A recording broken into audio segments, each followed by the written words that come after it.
Uh, Assalamualaikum warahmatullahi wabarakatuh. Waalaikumsalam warahmatullahi wabarakatuh. Uh, uh,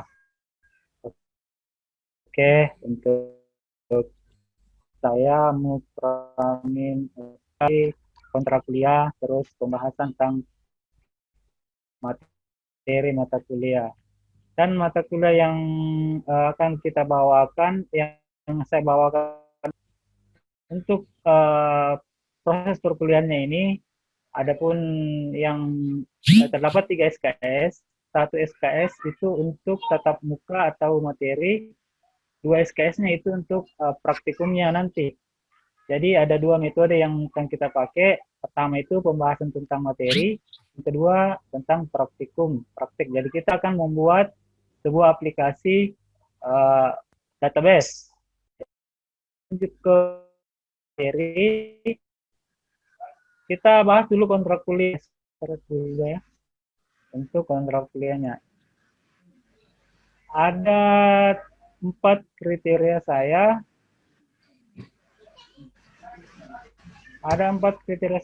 Pilih. Nah, ada kriteria saya penilaian saya, yaitu kehadiran, tugas, ujian tengah semester, dan ujian akhir semester. Kita diskusikan dulu ini, keempat. Dari keempat ini harus terpenuhi 100%. Jadi kira untuk kehadiran itu kita capai harus berapa persen kira-kira. Kan harus dibagi 4 itu yang 100%. Saya kasih gambaran dulu. Berapa? 20, Pak, 20. 20%. Oke. Kita tampung dulu ini ya. Nanti kalau sudah baru tugas. Tugas. Tugasnya jadi harus lebih besar, harus di apa namanya, lebih banyak, lebih tinggi. 30. Berapa? 30, Pak. 30 kalau ada praktiknya 30 penting. Nah, jadi di sini saya kasih 25%. Jadi bagaimana? Ada yang berubah ini, misalnya ini lebih sedikit dari yang akhirnya. Kira-kira berapa di sini sudah mau tidak atau tidak ini?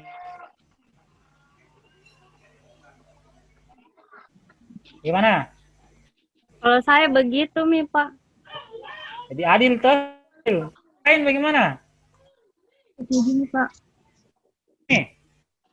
Ya. Jadi ini kuliah kita kehadiran 20%, tugas 30%, ujian semester 25%, ujian akhir semester 25% juga. Ini difikskan tuh, enggak dirubah-rubah nih.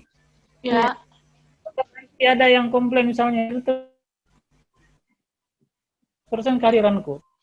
Terus ikut meet, kenapa tidak ada itu masalah. Jadi nanti tinggal berapa persen kontrak kuliah masing-masing kriteria penilaian ini. Paham? Paham. Baik, kita lanjut ke ke pembahasan materi. Ini yang PPT, tampil. Iya, tampil.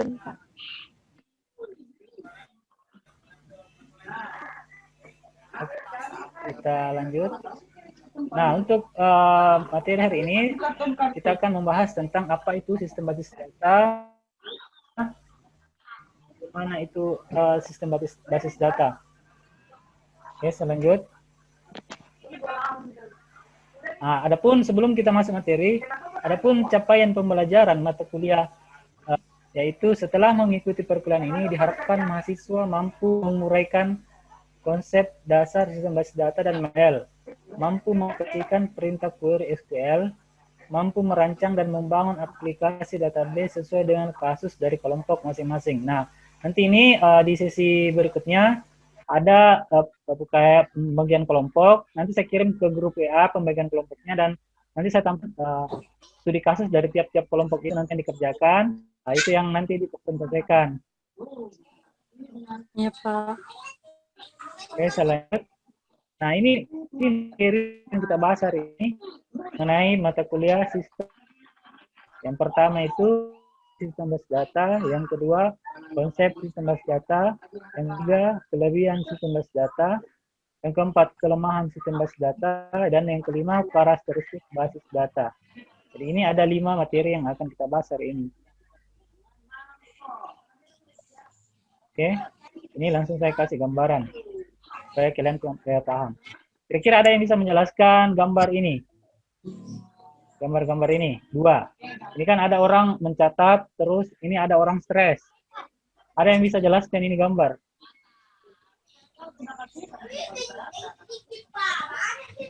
Ada?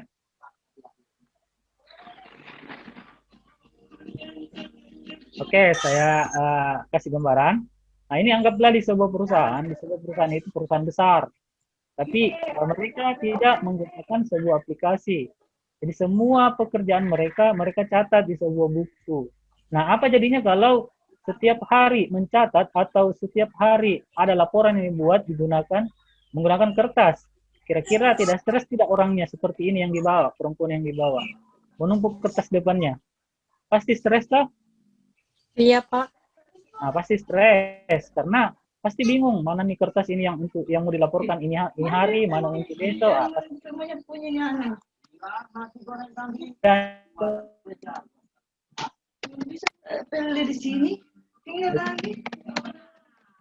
Nah, itu fungsinya dari sistem basis data. Oke, nah ini ada yang bisa jelaskan lagi gambarnya ini. Di sini ada data, ada laptop, ada proses, terus ada database, kembali ke proses dan menghasilkan. Kira-kira ada yang bisa gambarkan ini? Ada yang bisa jelaskan Di dalam mobil. Maaf Pak, gambarnya nggak muncul. ini gambarnya? Iya Pak. Iya, Tidak. Pak. Nah, oke. Yang tadi, yang pertama itu ada muncul ke tidak? Iya Pak. Yang Tidak ada, Pak. Oh, fantastis. Ini muncul? Ya. Iya, Pak. Ada yang bisa jelaskan ini gambar? Ini gambar ini, ada orang yang mencatat, ada orang yang kayak stres. Kira-kira ada yang bisa jelaskan gambarnya? Kalau yang pertama kan yang Hubungannya ini, ada hubungannya ini dua gambar. Gambar pertama dengan gambar kedua. iya Pak ada. Nah, kira-kira ada yang bisa jelaskan? Misalnya di sebuah perusahaan besar, dan di perusahaan itu sistem kerjanya masih pakai kertas mencatatnya. Kira-kira stres tidak orangnya kalau pencatatan itu sudah dilakukan selama sebulan? Kira-kira bagaimana barang kertas di depannya? Nah, seperti inilah wanita yang ada di gambar ini. Pasti stres. Iya, Pak. Nah, karena banyaknya kertas, jadi pusing mau membuat laporan yang bagaimana, karena banyak kertas. Nah, disinilah gambar ini ada difungsikan namanya sistem basis data. Artinya sebuah sistem yang menemui data-data. Jadi sehingga proses untuk pembuatan laporan itu lebih mudah, Bang. Jadi tinggal diketik saja pencariannya, bisa menampilkan laporan apa yang mau dihasilkan. Oke, paham? Paham. Nah, sekarang ini ada gambar lagi. Kira-kira aku jelaskan ini. Ada data, ada laptopnya, ada prosesnya, ada database-nya. Ini database. Jadi ini yang akan kita bahas. Ini ada seorang perempuan yang mencari informasi. Kira-kira ada yang bisa jelaskan? Data di apa? Kalau data ada data. Misalkan itu Pak, yang gambar nomor 1 kan ada komputer, laptop. Terus kalau datanya dimasukkan di situ, datanya terus kalau misalkan dicari cepat didapat, kalau tinggal diklik judulnya cepat didapat. Kalau misalkan gitu. Oke, bagus. Ada yang lain? Ada yang lain? Oke, saya lengkap ya. Nah, di sini maksudnya ini adalah proses untuk mengolah data. Jadi ada data yang akan diinput ke dalam laptop, terus diproses dan tersimpan ke dalam database. Nah, dari database ini seseorang akan mengakses, orang lain akan mengakses atau mengambil informasi diinput dari laptop dan diproses untuk disimpan ke informasi yang dibutuhkan oleh orang lain. Nah, jadi ini maksud dari gambar ini. Oke, kita lanjut. Nah, di sini ada tiga ada tiga dari sistem basis data itu terbagi dari tiga, yaitu sistem, basis, dan data. Nah, kira-kira ada yang bisa jelaskan apa itu sistem? Sistem itu kayak proses, Pak. Proses. Oke, ada yang lain? Ada yang lain sistem? Susunan proses. Ya, proses bisa juga, bisa. Karena sistem itu secara umum memiliki pengertian yang banyak. Susunan, Pak. Bisa juga. Bisa, fungsional. Bisa. Ada lagi? Kalau sistem itu sebenarnya kumpulan berbagai komponen, baik itu fungsional atau apa, yang saling terhubung dan membentuk sebuah informasi. Nah, jadi sistem itu kayak dikumpulkan, terkumpul dan saling terhubung, jadi sehingga bisa dimanfaatkan oleh orang lain. Nah, seperti sistem anatomi tubuh manusia, itu kan bersistem itu. Ada sistem pernapasan, ada apa lagi itu kan sistem juga. Pokoknya yang berfungsi dan saling terhubung, jadi saling membutuhkan, itu namanya sistem. Kalau basis, ada yang bisa jelaskan basis? Basis. Atau kalau dalam basecamp misalnya, kayak begitu. Basis itu Dasar. apa? Dasar bisa. Basis. Tempat. Nah, tapi di sana kita membahas tentang data, berarti kita harus menempatkan data itu. Jadi basis di sini dikatakan tempat. Jadi basis data, jadi tempat data. Nah, kalau data apa? Karena itu biasa ada data, ada juga informasi. Nah, harus paham apa itu data. Kira-kira apa itu data? Ada yang tahu? Data itu kayak catatan informasi. Catatan informasi. Oke, untuk informasi dengan data apa bedanya, nanti kita bahas di slide berikutnya, ada pembahasan sendiri. Data. Ada yang tahu? Data nanti menghasilkan informasi. Kira-kira kalau kita pribadi, data apa? Pribadi ini saya. Identitas. Data kalian itu apa? Nah, misalnya apa? Identitas. Itu identitas, itu namanya data. Misalnya nama, tanggal lahir. Itu namanya data. Itu namanya data. Jadi data itu adalah sebuah fakta. Karena kalau bukan fakta, bukan data namanya. Jadi harus betul-betul ada itu data. Kalau misalnya saya mengupload history di Facebook, saya katakan di sana itu ada kejadian kebakaran, tapi tidak ada. Kira-kira itu fakta data atau bukan? Bukan. Bisa diulang, Pak? Misalnya saya upload sebuah, kan kalau data itu pasti menghasilkan informasi. Misalnya ada informasi begini di Facebook, ya, di daerah Saluk Bula misalnya ada kebakaran, tapi kebakaran itu tidak ada. Kira-kira itu termasuk data atau tidak? Bukan, Pak. Tidak. Nah, karena bukan fakta, maksudnya kalau data itu harus fakta, karena bersifat fakta. Jadi yang hoax itu bukan data. Bukan data. Intinya data adalah informasi. Informasi belum tentu apa? Belum tentu bisa benar, bisa juga tidak. Belum tentu data. Oh. Oke, paham? Di sini nanti kalian bisa cari-cari apa benar itu, apa bedanya data dengan informasi. Intinya data pasti informasi, Kalau tapi informasi belum tentu data, karena ada informasi yang bukan fakta atau kejadian. Nah itu. Alhamdulillah di sini ada ini secara keseluruhan apa itu sistem basis data. Nah, ini ada beberapa ahli yang menyatakan bahwa misalnya Kadir, basis data adalah suatu pengorganisasian sekumpulan data yang saling terkait sehingga memudahkan aktivitas untuk memperoleh informasi. Sedangkan menurut McLeod, basis data adalah kumpulan seluruh sumber daya berbasis komputer yang memiliki organisasi. Jadi organisasi itu maksudnya kumpulan, jadi dia ada di dalam suatu perusahaan. Sedangkan menurut Sutanta, suatu kumpulan data yang terhubung, yang disimpan secara bersama-sama pada media. Nah itu, jadi sudah jelas ya bahwa sistem basis data itu adalah sebuah data yang disimpan secara sistematis, secara terstruktur, dan saling terhubung. Nah, sehingga menghasilkan informasi yang oleh orang lain. Oke, saya lanjut. Nah ini tadi, data dan informasi.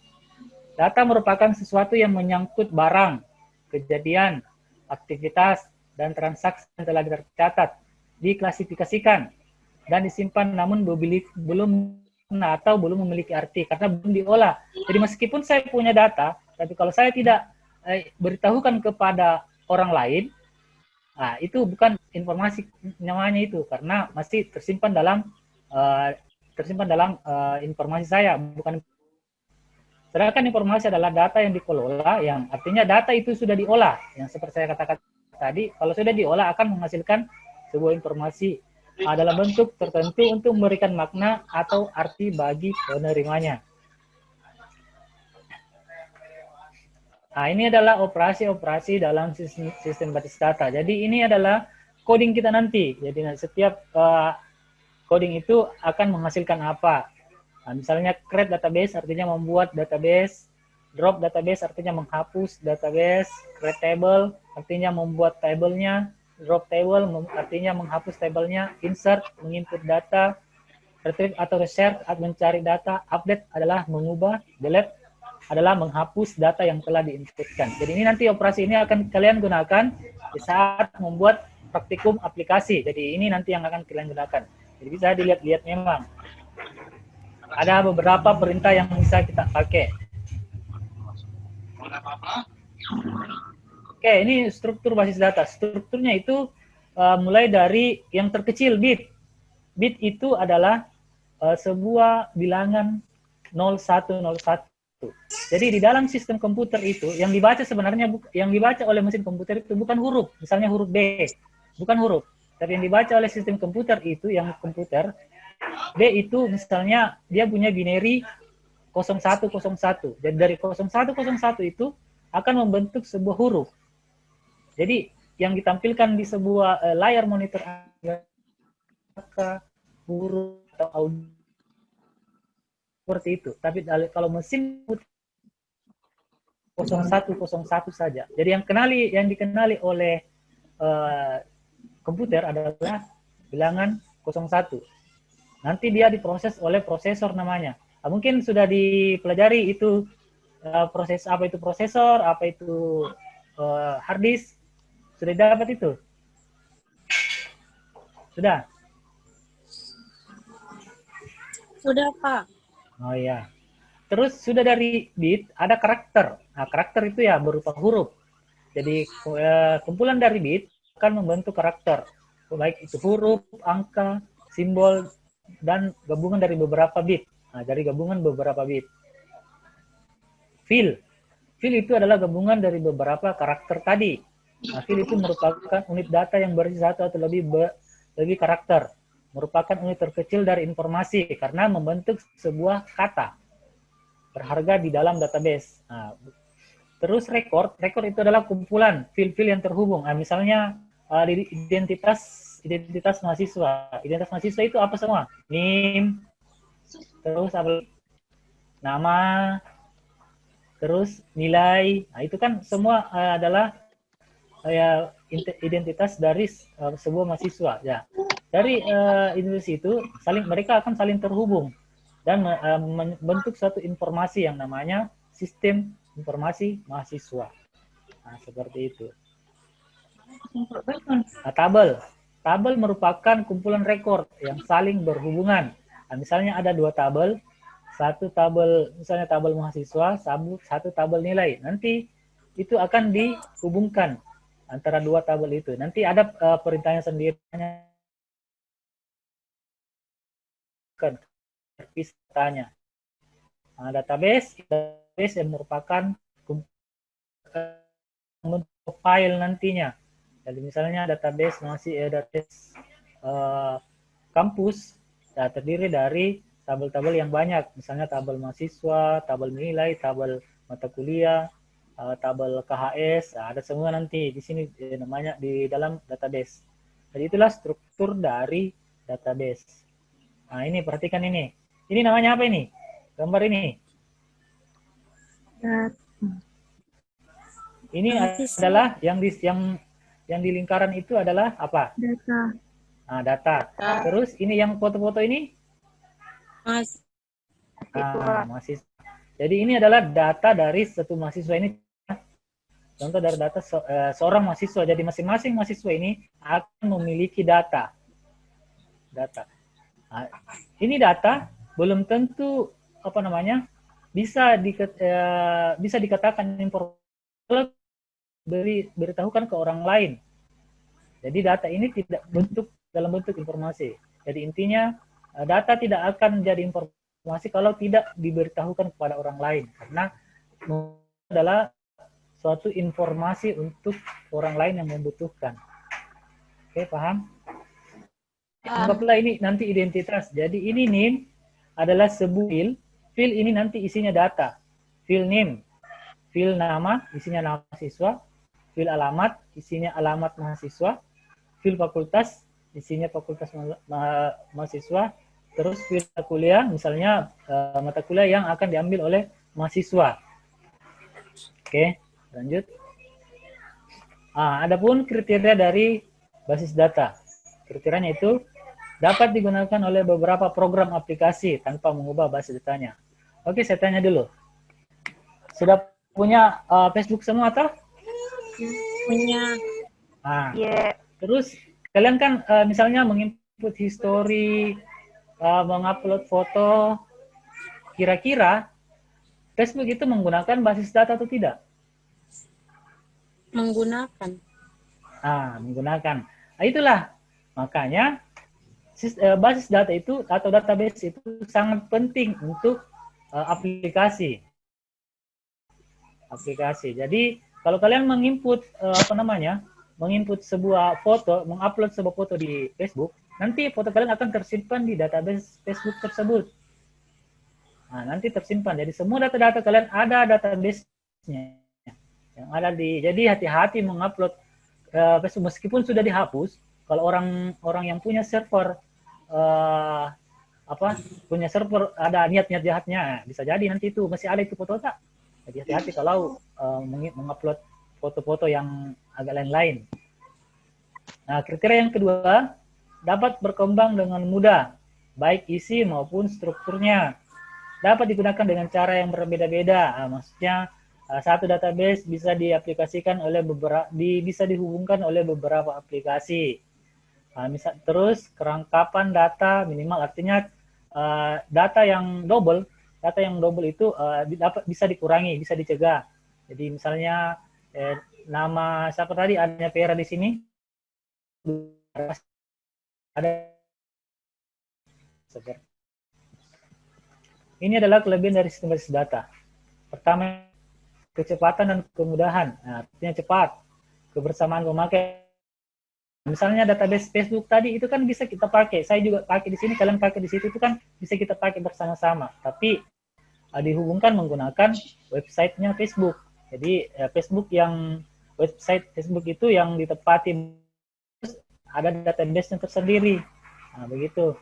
Pengusahaan kontrol data, esensi ruang penyimpanan. Nah, kayak tadi itu kan beda kalau kertas dengan ada basis datanya karena sudah tersimpan di dalam komputer. Kalau pakai kertas-kertas, otomatis akan menumpuk di depan kita sehingga memusingkan untuk membuat laporan. keakuratan, ketersediaan data, keamanan data, kemudahan dalam pembuatan program aplikasi baru, pemakaian secara langsung, dan kebebasan data. Oke, selanjut. Nah, ini kekurangan dari sistem basis data. Pertama itu rumit, karena orang ahli saja yang bisa memanfaatkannya. Kalau kita sebagai pengguna kan sudah difasilitasi oleh orang ahli itu. Nah, misalnya dibuatkan dibuatkan websitenya Facebook, nah, sehingga gunakan saja. Tapi kalau mau dimanfaatkan untuk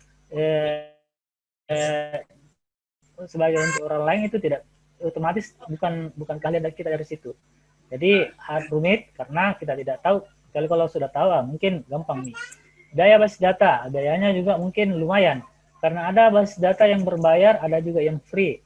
Nah, itu yang free pasti fasilitasnya berkurang, berbeda dengan yang berbayar. Terdapat biaya tambahan, perangkat kerasnya ada tambahannya. Misalnya untuk menyimpan data-data itu kita membutuhkan misalnya hard disk yang berkapasitas berapa. Misalnya 1 tera, 2 tera. Nah, terdapat biaya konversi. Misalnya kita mau mengekspor data itu ke Excel atau ke Word, itu butuh biaya lagi. Nah, dari itulah beberapa contoh kekurangan sistem basis data.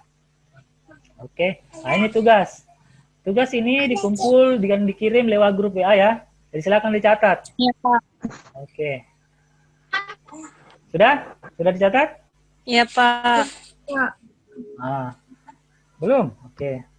Saya ingatkan ya untuk pertemuan minggu depan, tolong siapkan juga laptop karena kita akan praktik membuat sistem basis database dengan perintah query yang sudah saya tampilkan tadi.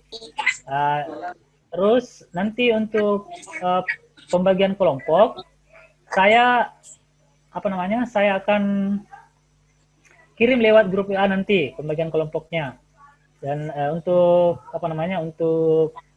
materi yang akan dibahas tiap kelompok nanti saya tampilkan di pertemuan berikutnya. Oke. Jadi untuk hari ini cukup. Saya minta kalian cari-cari informasi tentang bagaimana perintah-perintah membuat database. Cari-cari saja di internet, sekalian sharing-sharing toh. Oke, cukup untuk hari ini. Assalamualaikum warahmatullahi wabarakatuh. Waalaikumsalam warahmatullahi wabarakatuh.